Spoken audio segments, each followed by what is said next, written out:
This is Jerry Mason, the Kickin Lawyer, and I'm inviting everyone to join us every Tuesday at 5 p.m. on the Kickin Lawyer fan page on Facebook for Law Talk Live, where we discuss business, politics, current events, and the law. If you miss the live version, you can watch the playback on YouTube or listen on your favorite podcast platform.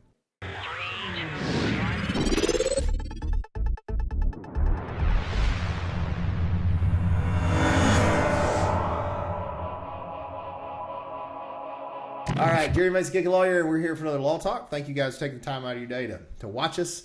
As always, if you haven't already, please follow the podcast, as well as our social media platforms. Pretty much anywhere you get your social media, you can find us there. We appreciate you sharing that also. And if you haven't already, please check out Michelle Allen if you're going to buy, sell, rent, lease real estate in the area. She's your go-to. She's also a good community leader, can give you some guidance and stuff here. If you want to learn to kick and punch and hop and skip, visit masonsmartialarts.com. Been open since '93, 2 locations, one in Covington and one in Millington, Tennessee. And then if you want to buy records, books, signed memorabilia, comic books, you can go to Jam Books and Records right here on the square in Covington, Tennessee.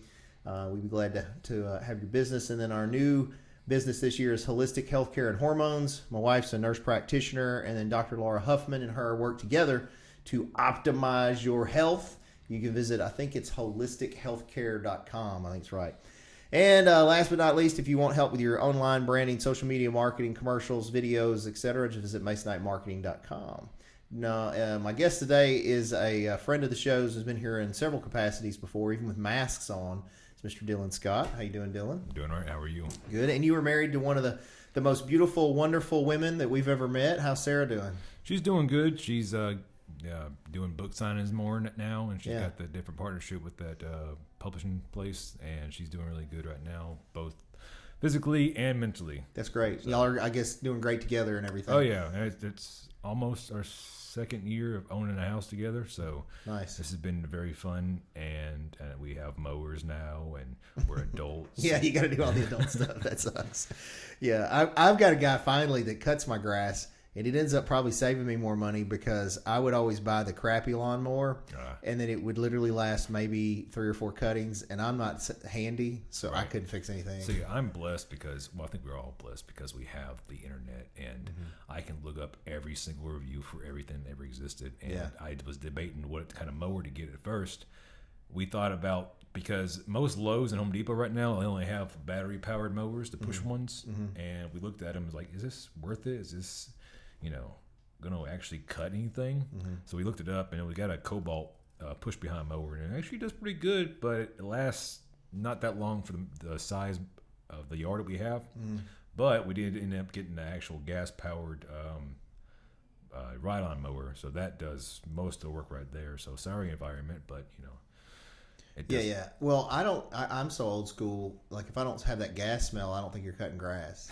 You gotta have the gas smell. It does take away from the experience because I can listen to music now. Yeah. When I'm pushing the mowers, like I can hear this. Wow. Well, not to start talking about mowers, but I will say that back a few years ago we had a tornado come through this area. Oh yeah. And I went to help folks, and at the time I didn't have a chainsaw, and we were having to cut stuff up, right? And I don't like yard work. I don't like mowers or picking. But I like chainsaws. I like using the chainsaw. Something about it. So this guy had a chainsaw, and it was battery powered. Oh yeah. Yeah, and so, but it was I think it was Kubota was the brand. But anyway, it was outdoing the gas ones. This battery chainsaw. So I ended up buying one. And so now I'm always looking for reasons to cut stuff down with my chainsaw. Yeah, I mean, I can talk from electric to gas or propane powered machines because of where I work at, and it has to do with like RPMs or something like that. And the difference between gas power stuff and electric power stuff is that the gas power stuff has to be throttled up all the way to get the maximum thing, but you can go at any interval with the electric one and it won't mess it up as bad because you won't break anything inside unless it's like really cheap. They'll just trip something and you can just reset it afterwards. But that's just me being nerdy because I'm stupid. That's not stupid. That's actually the opposite. It's good to think about those things. Yeah. Yeah. So what you been up to? Just working and supporting my wife and cooking and getting better at cooking. might I say. I'm quite the chef. That's if I do good. say so myself. I'm not a big cook, so I cook eggs almost every day. Okay. I'm not decent at the way I like them anyway, cooking eggs. How do you like them? I don't really even know what you call it. It's not scrambled. I'll tell you what I do, and you tell me what it is. Okay. I dump the eggs in the skillet, whatever it is, and we went ahead and bought stainless steel because I went down this rabbit hole on how you get these particles from all these different types of pans and stuff, and like so Teflon stuff. Yeah, so we had like Teflon stuff, and so we went all stainless, and then I had to learn how to cook with stainless because you got to get it heated up first, Right. and then let that sort of cool off some, and then cook on. Anyway, this whole ordeal went down this rabbit hole. So I get these eggs. Molly, our receptionist here, has chickens and gives me the farm-raised free-range eggs, which I think are better. And I'll put like 6 eggs in there, a little pepper on them, bust the yolks up, but I don't scramble it. Just bust it up, let it cook a second. I'll make it like a little omelet deal and then flip it, and that's what I eat. So I don't know what that's called. I have no idea either. Yeah, so, but you need to up your seasoning game, man. well, I literally just put a little pepper on it. I don't, Yeah. man. I try to eat for the nutrients versus like pleasure. Let me tell you why I got into that. So you're a good shape guy, right?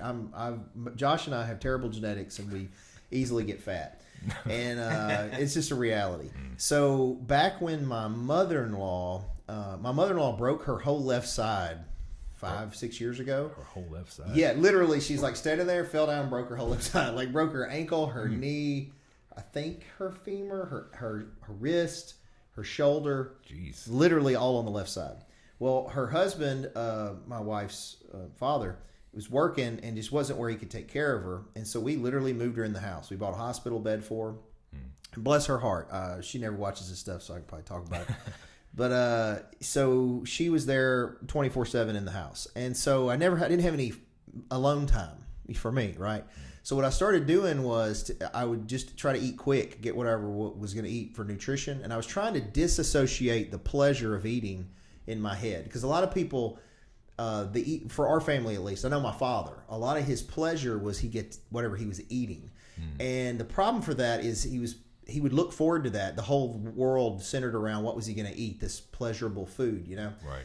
So to disassociate the pleasure, I had more bland food, more just whatever it was for fuel, and I would go in the bathroom and eat it. I'd literally put the toilet seat down, sit on the toilet seat, and eat the food in the bathroom to speed up and make it not pleasurable, to disassociate that. But that was also sort of my time there, was eating the food. I know this all sounds terrible, but it was so I wasn't enjoying it. Right. And so I was trying, and then I would go sit down with people that were eating somewhere, and I wouldn't eat with them. I would just have a drink, water or whatever, Right. Just to try to disassociate that pleasure center, so that I would focus on eating as fuel and not pleasure. If that all makes sense. Yeah, that sounds like also going up poor for some people. It's like, this tastes good, but I also have eaten those little sausages in a can for a majority of my life, so who knows?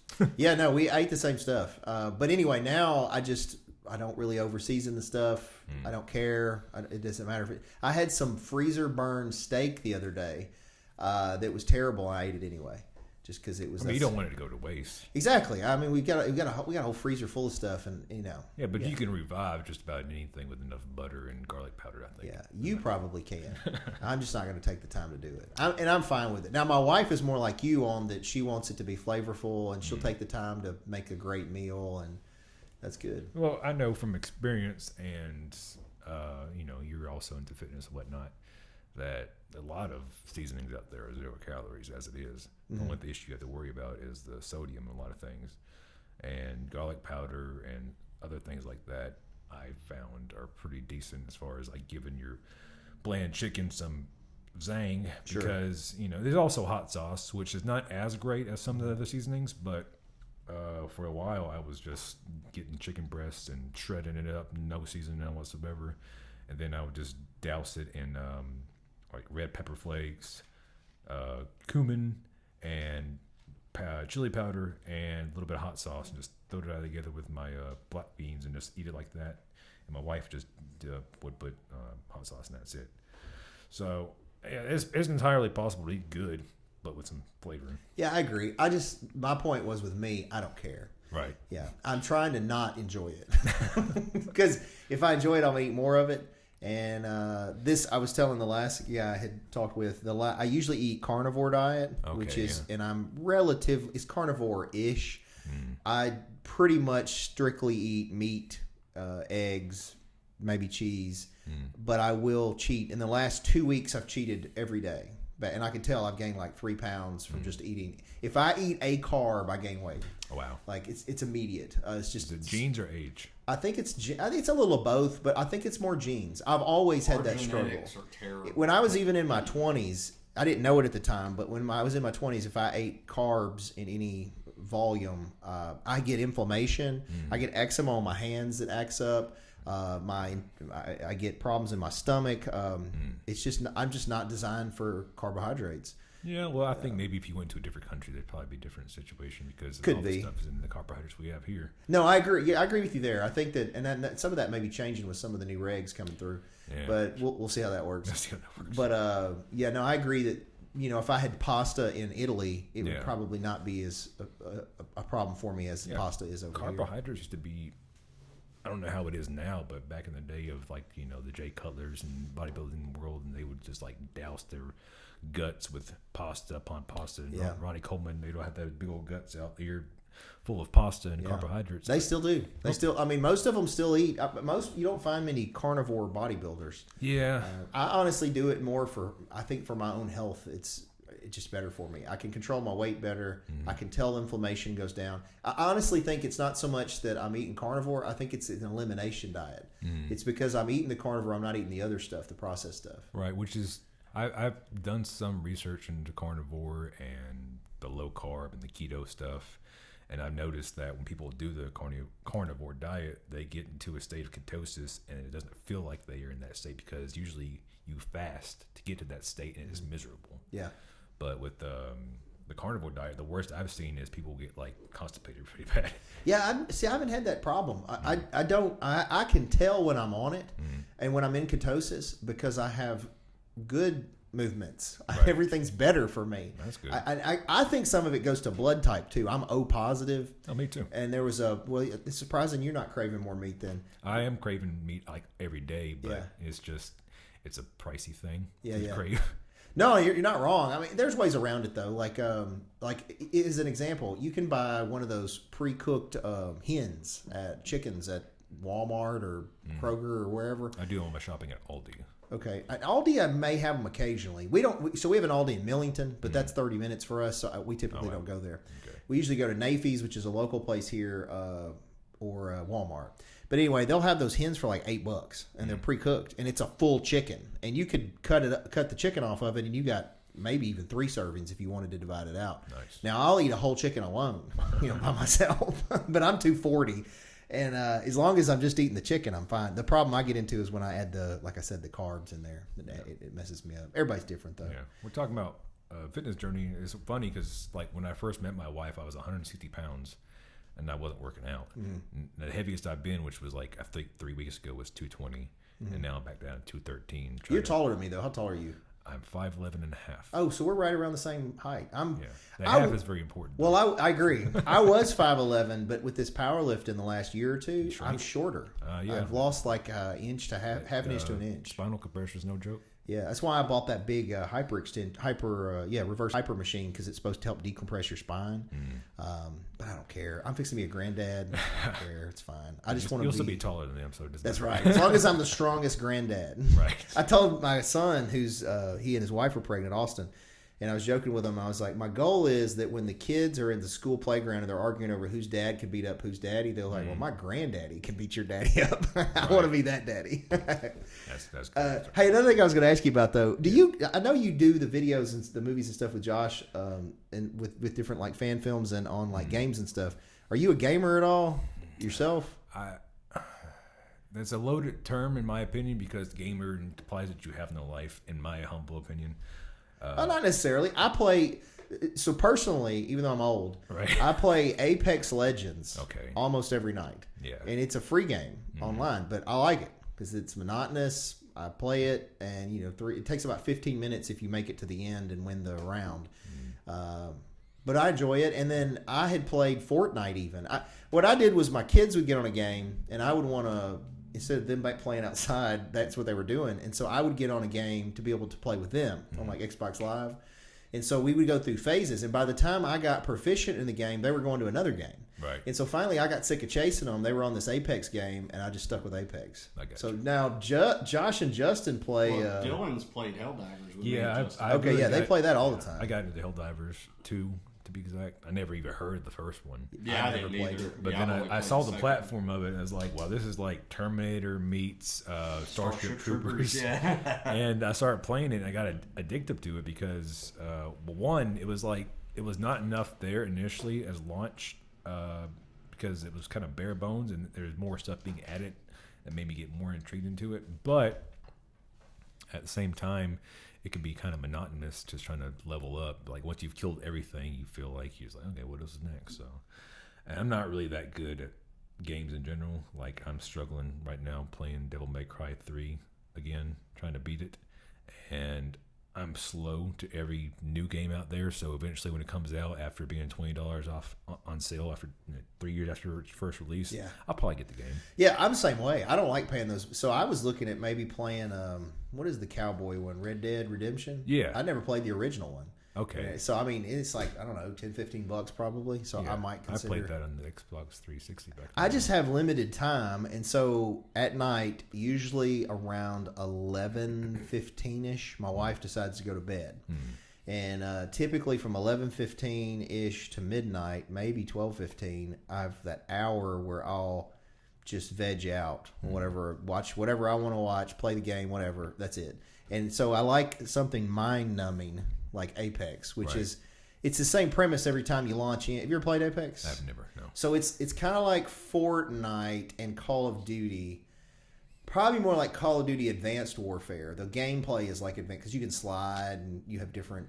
I stopped playing any abilities. Call of Duty game before they did the slide, I think. Okay, so it's not like Call of Duty it's more like Fortnite in the imagery, but the gameplay is kind of like Call of Duty. Anyway, see, I think you would be more of a gamer considered than me because I don't play Fortnite either. Yeah, like I'm really old school when it comes to the games I like, and as far as like the trends, I just don't get with it, And I don't really either. It wasn't because of the trend. Mine was usually because my kid was playing. Right. I don't have that like problem playing Minecraft. Yeah. I played Minecraft because my brother, he's 20 years younger than me, and he wanted to play Minecraft. I had a PlayStation 4. He had a PS5 for a minute, so we was still able to play online together. And he would just build a house, destroy mine, and I'd just try to build another house and destroy it again. But I would.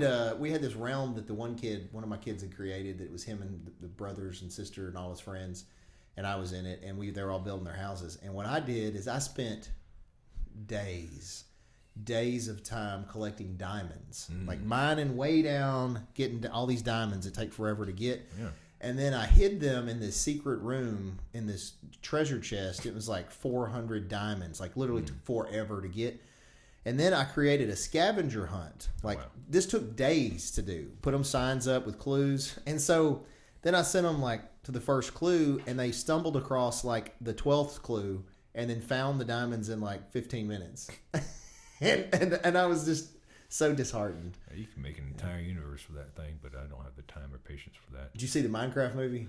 No, I've heard nothing but terrible things about it. I thought it. I mean, and again, I'm not into that. I don't care. I thought it was better than I thought it was going to be. I think it was the experience that I've been seeing people just yelling, throwing popcorn while watching the movie. It's like, I don't want to be part of that. Yeah, I'm glad I wasn't Usher. Well, they did. When I saw it the night it opened, I think, and they were yelling and stuff, but nobody threw popcorn. Okay. But what I enjoyed about it is Josh would agree with me on this.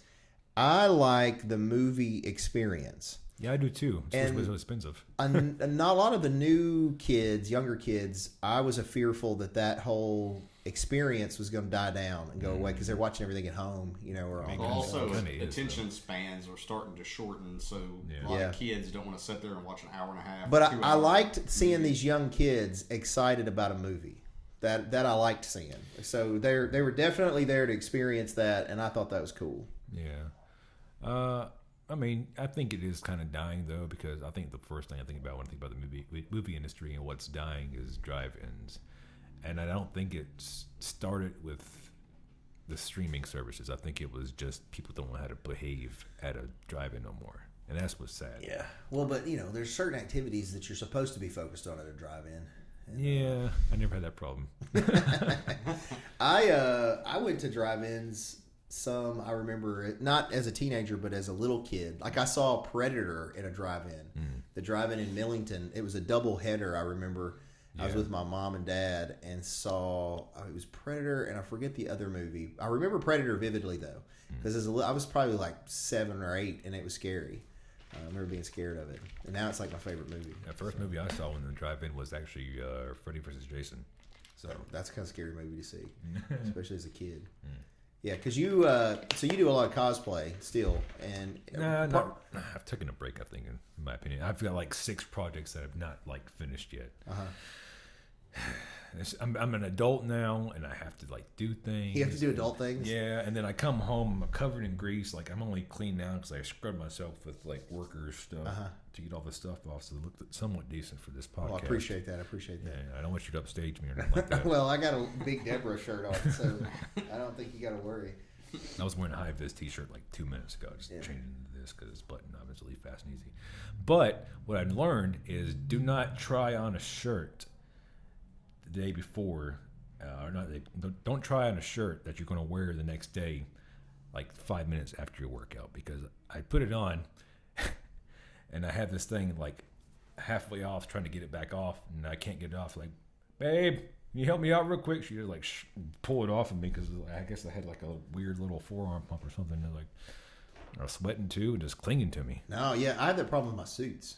So I have my suits cut Italian style or European style, where they're basically form fitting, and I am bigger, and so when I go to take it off on my arms, which I kind of like, it gets stuck on my arms, and I'm like, that's right, those Italians, they don't have biceps like this, but it's literally like a contortionist, because I have to like get the collar down and pull this way with each hand on the collar to try to get it over my arm to then be able to take off my suit, which probably means it's too small for me. But bring that back to cosplay, because I had all these cosplays for the longest time. When I was like 160, 175 pounds, I get higher in my weight, and most of the things I got to sell, except for the very stretchy things. But yeah, I remember when I started gaining the weight, I was trying some cosplays on, and I was like dislocating my shoulder trying to try it. And I was like, I need this. I can't get rid of it. Who's going to buy it? Someone bought it eventually, but I wasn't in that mindset at the time, because this is something really close to me at the time. And yeah, getting big is cool, but it sucks at the same time. Yeah, there's always pros and cons. Yeah. What I was going to say though on the cosplay is, I think you and Sarah both do well. Y'all, your look, both of you fit characters often. I think. And I had asked about the gaming, because I know you've cosplayed some of the gaming characters, even in Josh's stuff. Yeah. But as an old guy to a nice young guy, it's okay to play. Like it's okay to, if you enjoy it. Now, if you don't enjoy it anymore, obviously don't do it. But like, I wish I had been more open to some of those kind of things even coming along. I remember in my 20s, I sold a bunch of so I had a huge Star Wars collection. I had like all these Star Wars toys. And I remember it's like a little kid, but I had this closet at the time in this little house we were in. And what I did is, in the closet, it had these like doors that opened up, and I had put shelving in where I had like my TV with whatever the gaming system was, and then all the action figures up around it. And I could close the doors, and my kids were little bitty. They're like, 2 and 3 or whatever. And they'd come in there, and then I remember thinking I was 22, 1, something like that. And I was like, I've got to be a man now. I've got to get rid of this stuff. There's nothing wrong with me having that stuff. If I want it. If you see my office now, it's like a 7-year-old's. There was a stigma for the longest time until it became pop. Now it's the mainstay now. Mainstream. And I kind of had the same experience, because I didn't know about cosplay until I moved to Memphis, which was in 2013, and I was like 19 at the time. And my first cosplay, which I didn't even know was cosplay at the time, because I just enjoyed doing it without knowing what it was the Joker. I took some stuff from their store, put it together, did my own makeup and whatnot, did the laugh until my voice like was gone, And I did that for years. That was my first cosplay, and I had to get rid of it because, one, the cosplay itself was just not to my standard, and the character itself was draining. Because that's the thing about cosplay compared to like just Halloween, just dressing up, is you got to be in character to do it. That's the play part of it. Yeah, that's what's kind of been lost in the whole situation now. Is like everyone's got cosplay, whatever. It's like, okay, but I'm not gonna get into that. I'm gonna get in trouble for that if I say anything about that. But well, I my first experience in it and current experience was the budget Batman thing. And it started as a joke. Right. But you're not wrong in that once you're in that character, like I'm budget Batman. Like he says certain things that's budget Batman speaking. It's not Jerry Mason. It's budget Batman. And you do have to kind of stay in that character. And then further, I found it challenging because I wanted Josh to be Robin originally, and he didn't want to do it. And I kept begging him because I was like, this is perfect. You're with me anyway. We both do the Comic-Con. Right. You can be Robin because you're smaller than me. and then my son ended up standing. I think he did a great job because he created his own version of Robin with the big hands. Yeah. What was the name? I know it's Budget Batman. It was Refund Robin. Okay. And then just by chance, the costume we got, the gloves on it were giant. Like so we just started playing this whole thing where he's got these giant hands. So he was like, Refund Robin. I'm gonna touch you. Yeah. So I thought he did well. So I'll throw this out there now, which we still got to meet about this, Josh, because we're starting to get behind the curve here on this Comic-Con. By the way, I just had confirmation from Mr. Nodelman that he'll come again. But we need a Batgirl, like a Batwoman. I think we need. Last year I had wanted something like that. We need to. I'm trying to think of an alliteration for Batgirl besides budget Batgirl. No. What I'm thinking is that we have like a legit Batgirl. Oh, okay. Like to play where you've got the silly Robin, silly Batman that act like, but you have a legit Batgirl. And so the whole theory, the whole storyline is you got silly Batman and Robin with whatever villain, and the one that's actually always saving that. It kind of like what was the show? Inspector Gadget, where the niece or whatever, Penny, was you probably don't know, you're too young. But there used to be a show called Inspector Gadget. Yeah, there's a movie too. Two of them actually. Yeah, but that wasn't any good. The show was good. I grew up watching the show. But he had Penny and her dog, and he would always get the credit. He was always bumbling. But they're actually the ones that saved the day and solved the crimes and all this kind of solved the mysteries. Right. So anyway, I was thinking of, I don't know, we're still working through it on if we would do something like that. But we need that, and then we probably need a good villain of some sort to build up on the little storyline. But it's fun because on the budget Batman, what we've been doing is like budget Batman would literally run in a random store around here and be like, budget Batman, you'll come to the Comic-Con, and these people are like, what the hell is going on? You could find a janky Joker or something. Yeah. Dollar bin Penguin or something like that. Maybe get Big Deborah. Maybe we can get Big Deborah to be a villain. Penny Store Penguin. There you go. There you go. What is it? Penny Store Penguin. Yeah. There's a guy around here that does a really good penguin. He's at the Comic-Con every year. Oh, nice. He would probably do it. No one can top Danny DeVito. That's your favorite? Well, let's ask that question then. Who's the best Batman? No one's going to like that if I say this, but I personally, just because of his look and how he acted, Ben Affleck. I agree. You agree? I agree with you. Wow, I would not expect that. I agree as well. I agree because I'm a fan of Frank Miller. Okay, yeah. Of The Dark Knight Returns. And I liked Michael Keaton because that was my Batman as a kid. I think you were thinking about Kevin Conroy, which he is also Batman in my humble opinion because of the voice. You're right. You're right. But no, I was, you would think with my age at 46, I was 10 when Batman came out. And so you would think I'd be like Michael Keaton maybe, or maybe even Christian Bale. But what did you think about Val Kilmer? I think he had things working against him as Batman. The nipples in the suit, and they made it super campy and all that. The problem with his Batman wasn't him. It was so Val Kilmer, I rewatched Tombstone. Oh, yeah, I love that movie. It's amazing. Like, it's better this last time I watched it there's certain things in there that I didn't realize, like what they're saying to each other in Latin when he's talking to Johnny Ringo. I totally know what Latin is. And then I even looked up the history of what actually happened there and how they died and all this kind of stuff. It's very interesting. To know all that, what did you think you said? Was it Huckleberry or Hucklebear? I don't know if in real life he actually said either of those. But in the movie, I think he says Huckleberry, And then people try to say that it's a huckleberry or whatever that was a reference to a coffin or something like people that. that lift the coffin up with like the little handles on there. Yeah, I don't know. I mean, I guess the director would have. I don't know that I've seen the director comment on that. That'd be interesting. Yeah, if you ask them now, they probably say, "Well, it's whatever you want to say." Because that's what kills me about people that go back to movies that are old and ask people that are in the movies, is like, "What'd you think about this?" It's like they don't know. Yeah, that was just a payday for them most of the time, and they'll tell you anything you want to hear. Yeah. As far as if they know any kind of like fan theory out there, is like, or is it this debate online? It's like, I never heard of it. I don't care. So. I've met actresses that didn't even remember the actual quotes they said in movies. Yeah, well, you know, and I used to think that was crazy that some of them, like I've seen interviews with the two actors where they were in a movie together and one of them didn't remember the other one in the movie. Like they didn't remember that person was in that movie with them. Right. But I've done so many of these podcasts now, they're literally people I don't remember interviewing. You remember me though, right? I do remember you. I remember you in a couple of capacities. Yeah. You were the first person that smoked on our podcast. The first? Wow. Yeah, and then you, well, actually, Brian might have smoked a cigar at some point.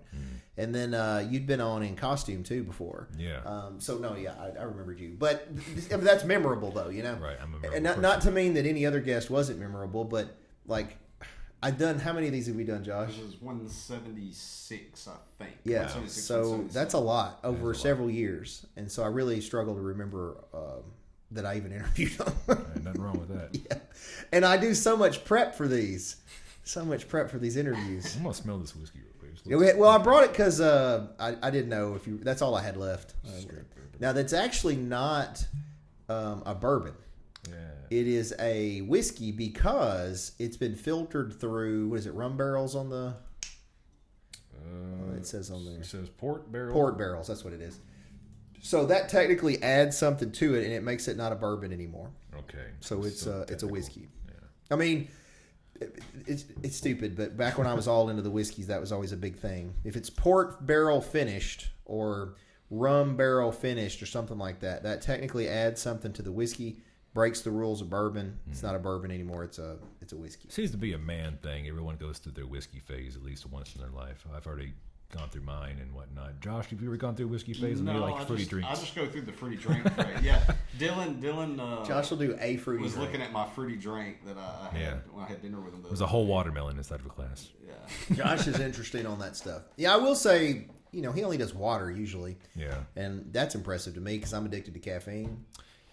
Yeah, but he doesn't try a whole lot of stuff, and then he also has no tolerance for any alcohol. So Josh, I will pay you $50 right now to chug the last of this whiskey. Yeah, it's not even really a whole shot there. I was like $50.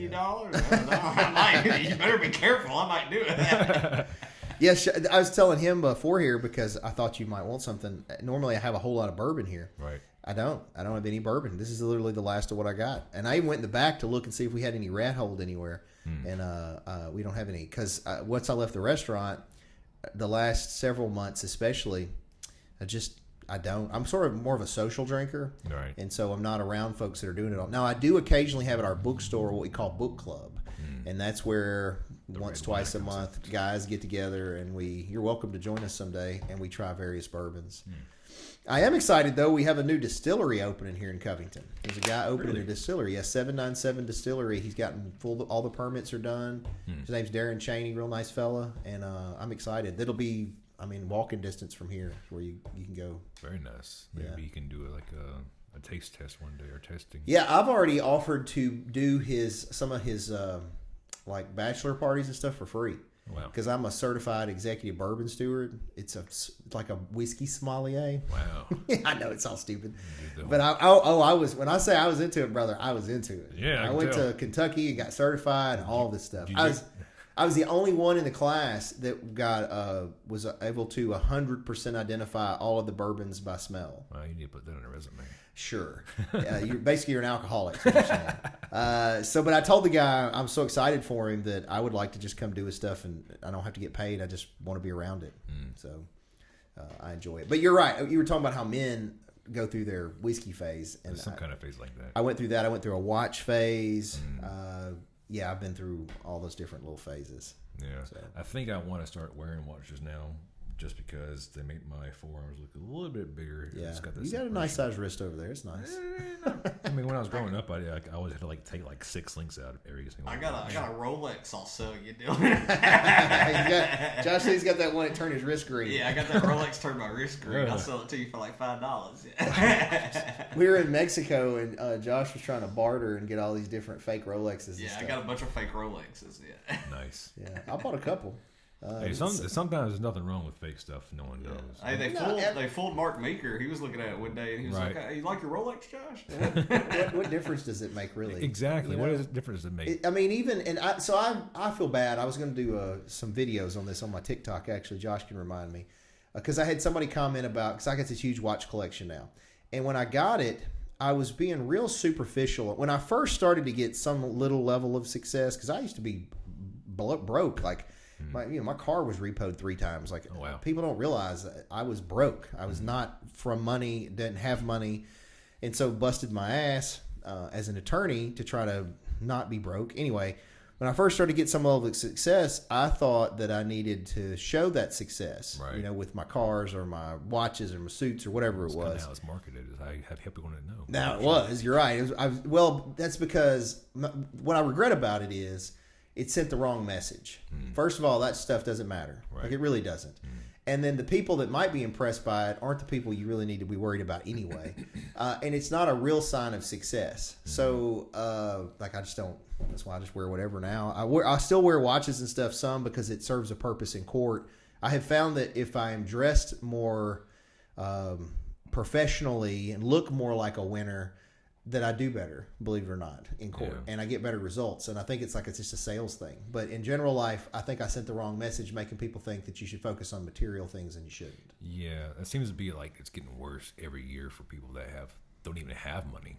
Oh, yeah. People are renting things to post online like that. It's like, are you that desperate? That's crazy. Like, these people, like, it's almost got to a point where people cosplay as a broke person. Yeah.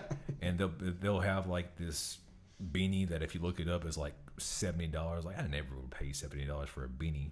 And they'll be like, okay, here's what to get at Target. It's like, first of all, if you're broke, you ain't going to Target. You're going somewhere a lot cheaper, like Save a Lot or Aldi's. Now, Aldi's got some good prices, but people are so desperate to be, what's the word I'm looking for? To be looking like a victim. They're like, oh yeah, I'm poor and broke and whatnot. It's like, no, you're not. Yeah. You're eating out every day. You're not trying. Well, I was kind of talking on the other end of the spectrum, which is people that are trying to feign that they are super successful and they're super wealthy and they got all these things, and this is rented and that is rented and that's borrowed and right. And it's a good example, honestly. If you look at the recent posts that have been popping up on some of these kids going to the prom, and they'll have whatever their suit is and they come out fanning money. They're all like, look at all this money. Why are you doing that? People that have money don't typically show it like that. Yeah, and apparently they're also terrible tippers. Yeah, well, that's true too. That's true too.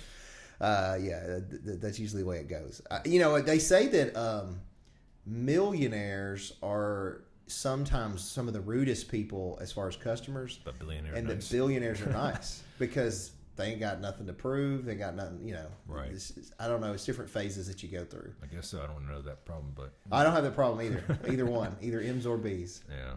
I mean, you just gotta be nice and humble, no matter where you're at. Yeah, I think that's the takeaway. Unless you're award-winning director Josh Mason, then you'll have to be humble.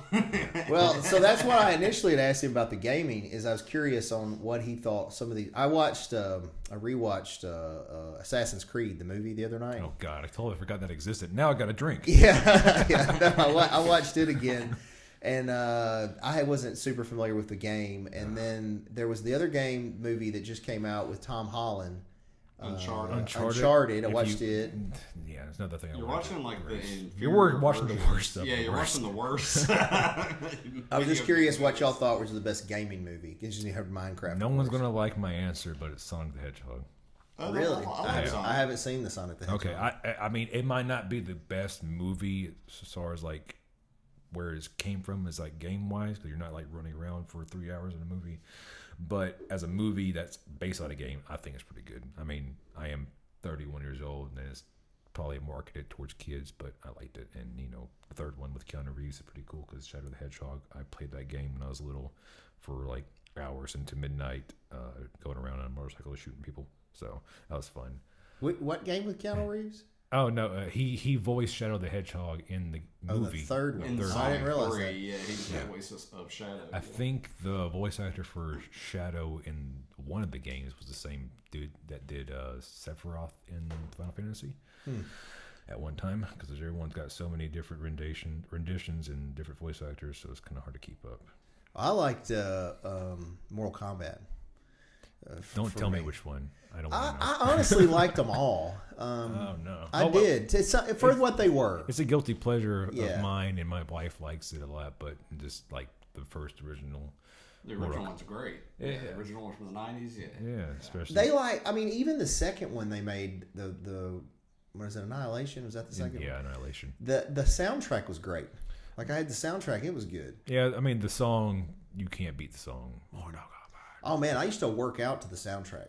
I had the cassette. Yeah, that's how long ago it was. Wow. I'd play the cassette, and I do. They had the first one, and it might have been the game soundtrack. They had made these techno songs about each character. So like Sub-Zero had this techno song, and Scorpion had this techno song. Yeah, I think Skrillex did one for Reptile back when Mortal Kombat 9 came out, I think. But something like that.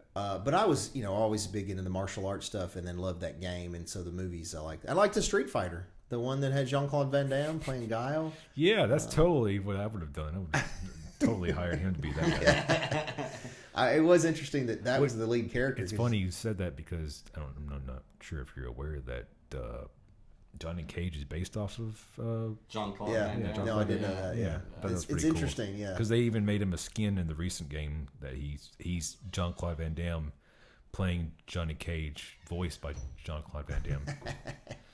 Did you see that Jean-Claude Van Damme movie or show he had on? I think it was Amazon, called Jean-Claude. Who was it? Van Damme. It was Jean-Claude Thompson or something like that. Yeah, it was a like series where he was like playing himself, but he was a secret agent. Right. I haven't seen any of those. Brian Huffman slipping in. Hello. What's up? Have a seat. Do you know Dylan, Brian? I do not. Dylan, this is my law partner, Brian Huffman. How's it going? Nice to meet you. Yes, You're sweating. No. No? Am I? Oh, you look like you were. Did you have a hat on or something? He's just glowing. Oh, he's just glowing. You look like you were sweating. It's fine. You're beautiful, Brian. Thank you. Yeah. Yeah, I couldn't find any bourbon. This is literally all I had. I even went back and was going to see if we had any Roy moonshine, and I couldn't find the economy, any of that. man. Yeah. You're looking in all the wrong places. Yeah. Well, I don't know where the secret squirrel is, so it's fine. How are you, Brian? I'm good. Good. We were talking about video game movies. No, I heard about it. I haven't seen it, but I heard about it. Yes. That's cool. Hattie drew that? Yeah. Yeah, that's supposed to be him and his wife and his kids orbiting them as a binary star system. Wish we could get that on camera so we could see. Shoot, no. I thought that was a little scary at first because he just showed me his titties. And then I realized what he was doing. Like he's trying to get a ticket. That's what. No, that kind of show. I had do you know Paul Prather? He's an attorney. Okay, so I had him here earlier, and I don't know if you know this, but he's a male model. And Dylan I can see that. Dylan here's a good looking dude too, but Paul was sitting here staring at me, and I had to look away. It was like looking at Prince's eyes, Play it back the tape, it can be so red that the whole thing's like, yeah. Oh, you're killing me. No, it's all good. Yeah, you don't know anything about video games, so you wouldn't be any good for that conversation. No. Galaga, sure. Yeah. Well, we were talking about movies, what we thought was the best video game movie, like from video games to movies. I'm surprised Hollywood hasn't done a Galaga movie. I'm sure that's coming. Yeah. It all goes full circle. Nostalgia. Yeah. What was your favorite video game coming up? Because you were a child of the 80s too. Galaga. Really? Or they had the Star Wars game where you were flying the X-Wing fighter going in. I liked that one. And I liked Dragon's Lair. Now, I like Dragon Slayer. Yeah. Now, this will be interesting. You probably are too young for it. Josh, They have it on the iPhone. I've talked about this with Josh. So the Dragon Slayer was way ahead of its time. Dragon Slayer was a Laserdisc player. Yeah. So it was a very good quality video, right? The Laserdiscs were like CDs before, or DVDs before DVDs. They were these big players. Big records. And my dad, it had an actual Laserdisc player in the video game. And it was like a choose your own adventure game, is what Dragon Slayer was. Basically, yeah. So it was super hard too. But anyway, depending on you'd be feeding quarters trying to keep up. Depending on which decision you made, I forget the guy's name, the knight in it. It's worth looking up. It's actually pretty interesting. The problem was that Laserdisc technology was way ahead of its time, and it just wasn't picking up with the game players in the 80s. It was hard. But what I was going to say is when I was a kid, our dad had arcade games. He had Dragon's Lair. And he had taken when it all went, kaput, he took the Laserdisc players out, and I had a Laserdisc player in my room. And the only Laserdisc you could get at the time were these. You get I saw Star Trek. I saw Alien. There were some, but they're hard to get. Not Aliens. I had the video game discs. So Josh, they're probably still at your house somewhere. There was a Dragon's Lair, the game disc, probably worth a bunch of money. But here's the ones I remember. At the time, they had these poker machines that were strip poker. A little bit. They had a strip poker Laserdisc game.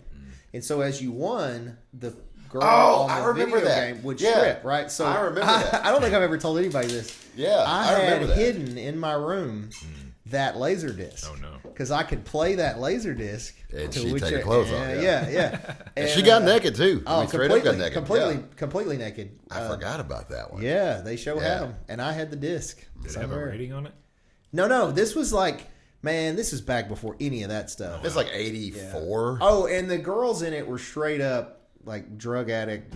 It was not like models. Hey, $20 real quick. This was not OnlyFans level, Oh gosh. But yeah, straight up they had them back then. Josh, you'll have that somewhere in your house. Oh, cool. I'll be sure to look for it. Yeah. So you've never seen Dragon's Lair? It sounds familiar. It was a like TV show too. It was a cartoon also. Okay, I feel like they made sequels to it. At least maybe know about it. But I can't think of it. What about you, Josh? What's your favorite all-time game? All-time video game? Yeah, all-time. If you had to play one forever. Probably Legend of Zelda: Ocarina of Time.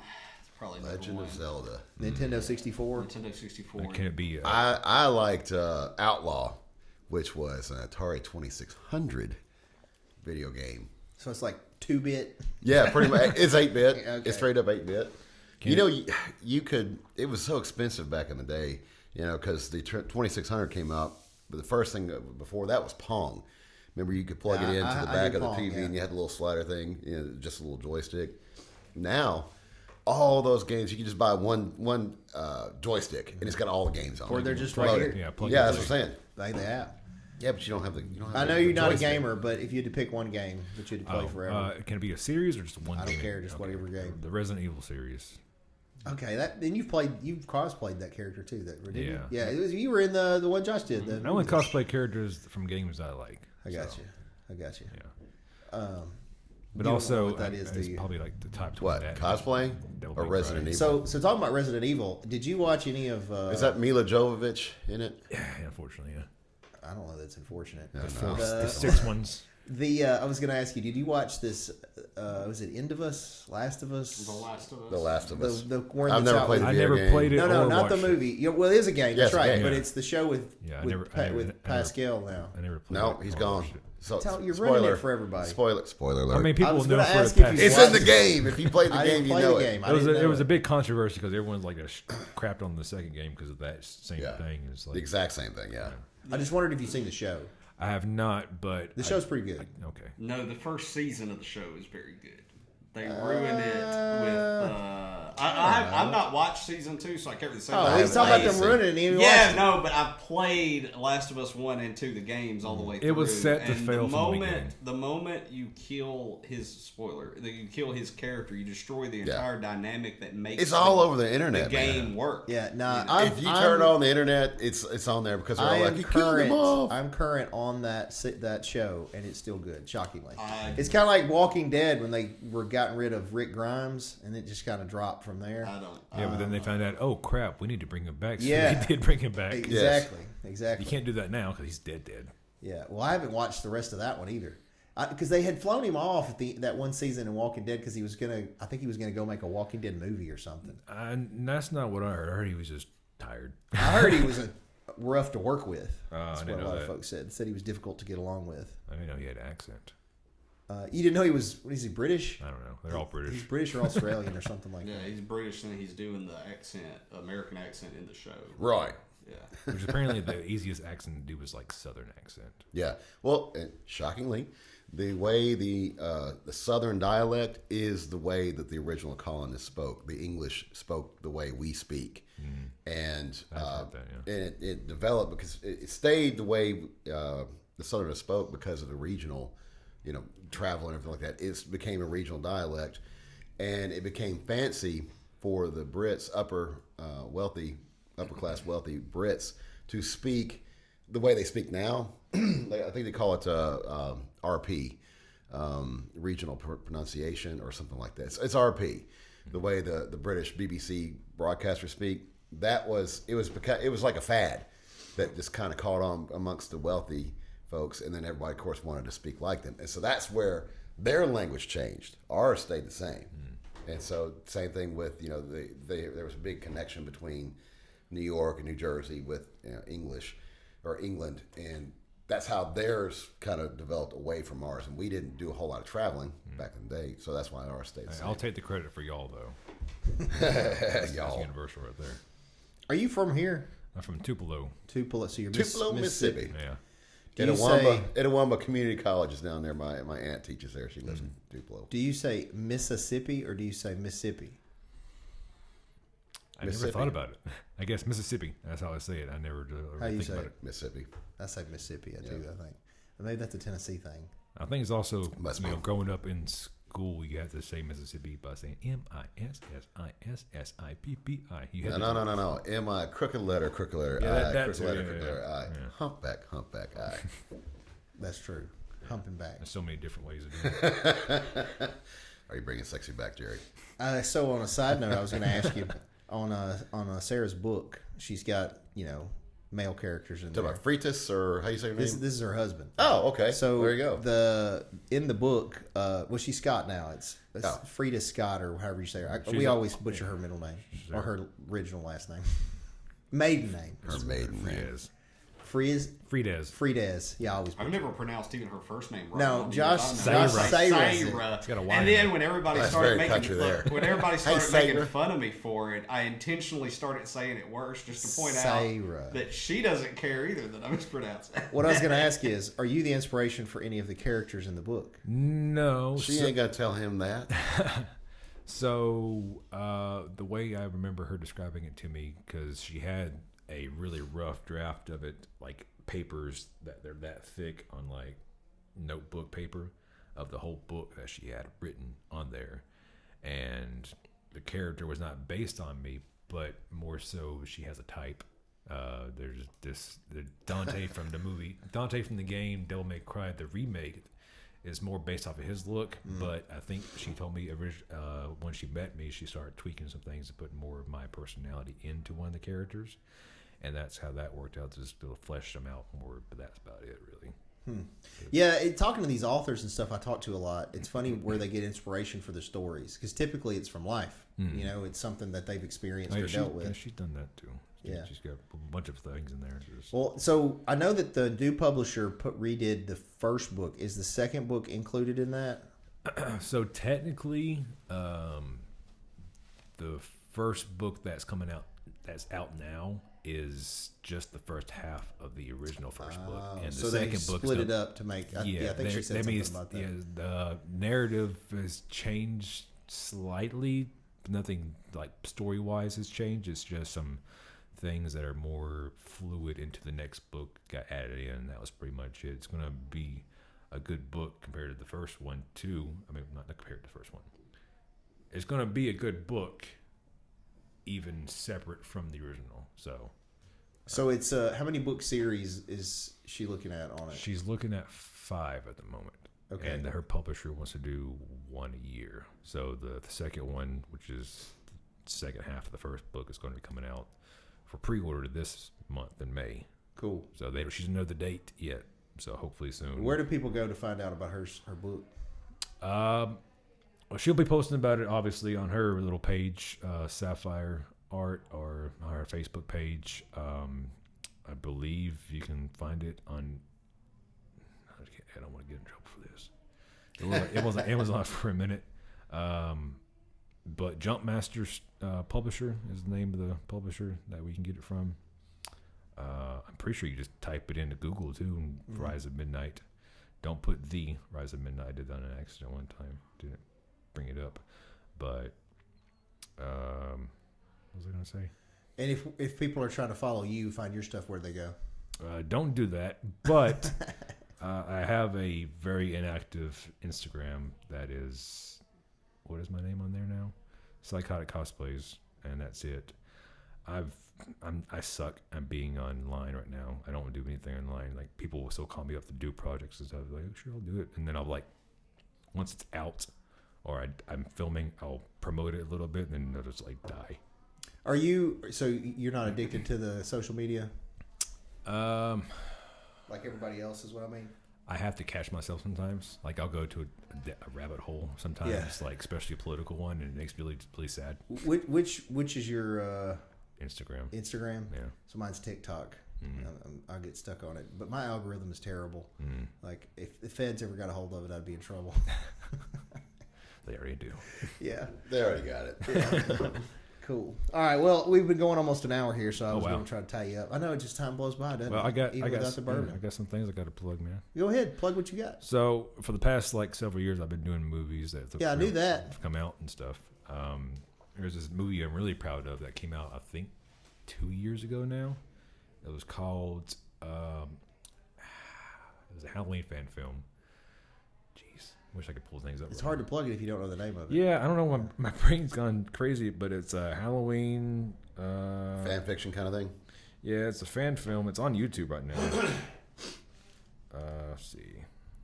What about old Mason Knight Studios? Yeah. Oh yeah, he's done some stuff for me. That guy's terrible. He's done some things on there. He didn't give us any water though. Film. It's a me, Mario. That's right. I'm sure you got paid a lot on those sets. Yeah. That's right. He was lucky to get bottled water on those. I know, right? Crap, I can't remember. Don't worry, I can get you an actress equity. I was going to write all this stuff down, but I had such a busy day at work because I'm by myself, unfortunately. No, that's kind of why I asked you at the beginning what you got going on.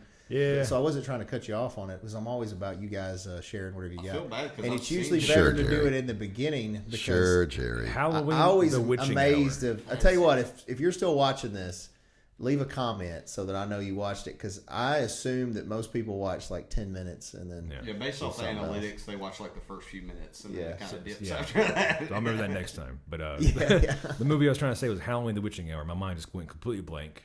I also did a movie called Now You've Done It, which is also out. It was directed by, I think written and directed by Caleb Hall, and I'm in it, and it's a pretty good movie. It came out recently. Is it on YouTube? Yes, it's on YouTube. And I also did a movie called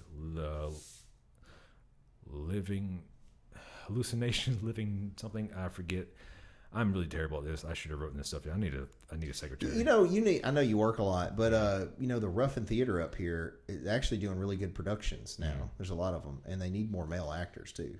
Yes. So you might. I can't do stage stuff. I have to why not? You I have tried. I have at least 30 takes I need. Well, I mean, over the course of doing the production, you get that. Okay. On stage, and we practice a ton of times. So when you do the stuff, so I mean, I think you would do well up here in it, even leading man roles. So, but just keep it in the back of your head. They got all kinds of different productions that are coming up. Clue, the musical's coming up. I'm interested in that, except I don't want to sing. They have not singing roles. I would try out for it because I think Clue's awesome. But I want to be either Professor Plum or Colonel Mustard, but I can't do it because I'm in the Fantastics down in Collierville. The show dates overlap, so I can't do it. So Brian is a thespian. He acts also, but on the stage. Acting. You can tell he looks like a stage actor. Cool. Well, Dylan, thank you for coming on. Please tell Sarah, send her all our love, and I'm sure she'll be in here soon. Yeah, so. we care for both of you. And we Are you doing the Comic-Con this year? We were just talking about that. Yeah, I think the plan is, but me and Josh and Tara got to get our stuff together because we were behind the curve here. We need a Batgirl. You want to be Batgirl? Sure, why not? That's what we need to do. We just gender bender. Oh, one more thing. I got a friend of mine named Glenn Payne. He's trying to fundraise a movie called Alien Eyes right now. He said it's a combination between Halloween and what was that movie called? Rise of the Body Snatchers or something like that. Invasion of the Body Snatchers. Invasion of the Body Snatchers is this combination that maybe he's fundraising right now. It probably, hopefully, gets fundraised to actually go through with production by the time this. What is the crowdfunding platforms that specifically for?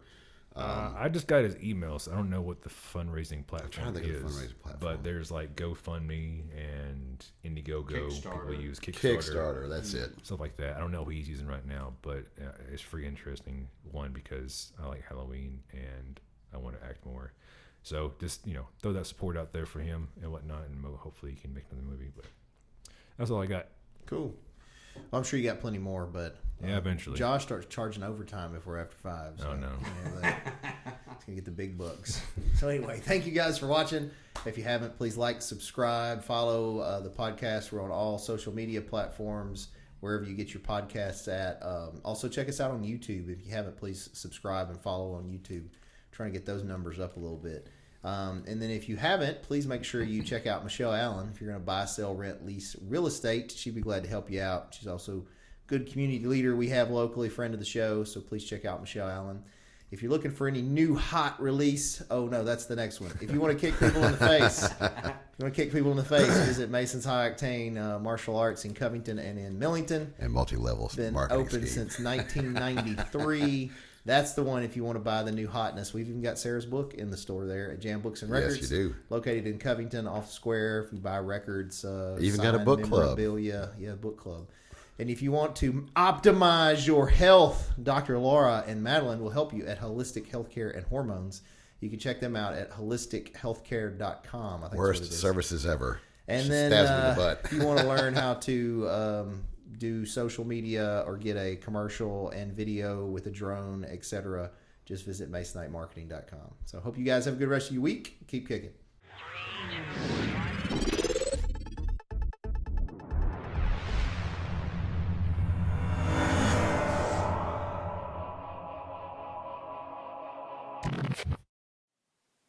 Thanks for watching, guys. Just remember that this is not legal advice or investment advice or business advice. This is for fun and entertainment purposes only.